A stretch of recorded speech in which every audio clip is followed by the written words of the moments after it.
Selamat pagi semua, kembali lagi bersama Bu Tride dalam mata pelajaran Ilmu Pengetahuan Alam.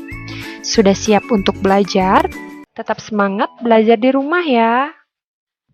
Hari ini kita akan melanjutkan materi pada video sebelumnya yaitu tentang organ pernapasan pada hewan. Materi hari ini yaitu tentang organ pernapasan pada manusia.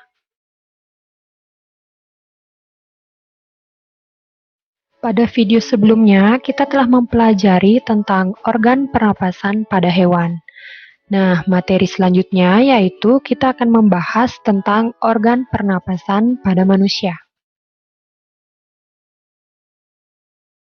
Yang pertama yaitu ada bernapas. Apakah yang dimaksud dengan bernapas? Nah, bernapas itu merupakan proses menghirup udara yang mengandung oksigen atau O2 dan menghembuskan udara yang mengandung karbon dioksida atau CO2. Berikut ini kita akan membahas tentang organ pernapasan pada manusia. Ini adalah gambar dari organ pernapasan pada manusia. Yang pertama, bagian ini disebut dengan rongga hidung. Fungsi dari rongga hidung yaitu menyaring udara yang masuk dan dibantu oleh rambut hidung serta selaput lendir. Bagian yang kedua disebut dengan faring. Faring berfungsi menyalurkan udara ke laring. Yang ketiga disebut dengan laring. Laring berfungsi menghubungkan faring ke trakea.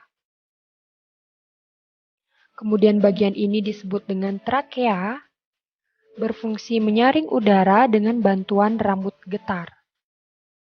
Kemudian bagian ini disebut dengan bronkus. Bronkus berfungsi mengalirkan udara ke paru-paru. Bagian keenam disebut dengan alveolus. Fungsi dari alveolus yaitu sebagai tempat pertukaran oksigen dan karbon dioksida. Kemudian bagian ini disebut dengan paru-paru. Paru-paru merupakan organ utama pernapasan manusia. Nah, pada paru-paru ini terdapat selaput tipis yang melindungi paru-paru.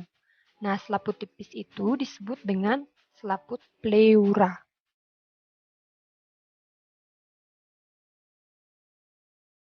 Kemudian, jika paru-paru diperbesar, maka tampilan paru-paru akan seperti ini. Sekali lagi Ibu tekankan, ini merupakan trakea atau batang tenggorokan. Cabang batang tenggorokan disebut dengan bronkus. Cabang bronkus ini disebut dengan bronchiolus. Cabang bronchiolus disebut dengan alveolus. Nah, pada alveolus ini terdapat cabang-cabangnya lagi. Nah, jika diperbesar, maka tampilannya akan seperti berikut. Ya, ini merupakan alveolus. Nah, cabang dari alveolus ini disebut dengan alveoli. Jadi, gelembung-gelembung halus ini dinamakan alveoli.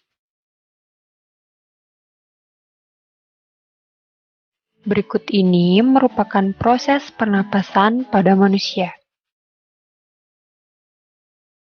Perjalanan udara memasuki paru-paru dimulai dari udara memasuki rongga hidung.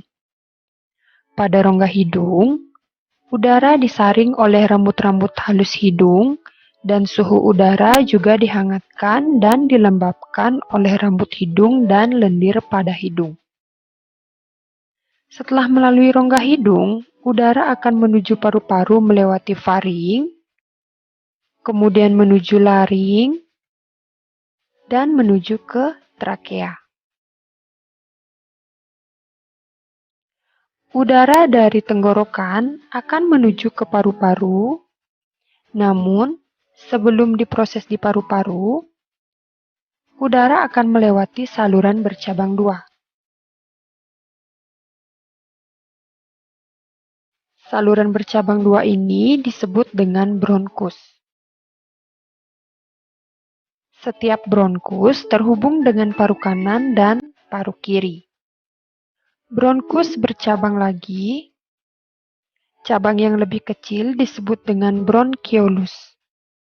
Kalian bisa perhatikan yang disebut dengan bronkiolus itu adalah bagian yang ini. Cabang-cabang inilah disebut dengan bronkiolus. Bronkiolus bermuara pada alveolus. Berikut ini merupakan alveolus. Nah, jika diperbesar, maka tampilannya akan seperti ini. Fungsi dari alveolus tersebut adalah tempat pertukaran oksigen dan karbon dioksida serta uap air. Setiap kita bernapas, udara segar yang mengandung oksigen masuk ke paru-paru, kemudian oksigen tersebut akan diedarkan ke seluruh tubuh melalui pembuluh darah. Dan di saat yang bersamaan, karbon dioksida atau CO2 dikeluarkan dari dalam tubuh melalui paru-paru. Materi berikutnya yaitu tentang fase pernapasan manusia. Fase pernapasan manusia ada dua jenis. Yang pertama itu ada fase inspirasi dan yang kedua itu ada fase ekspirasi. Yang pertama yaitu fase inspirasi. Fase inspirasi adalah proses ketika udara masuk ke dalam saluran pernapasan. Nah, inspirasi ini terjadi ketika kita menghirup udara.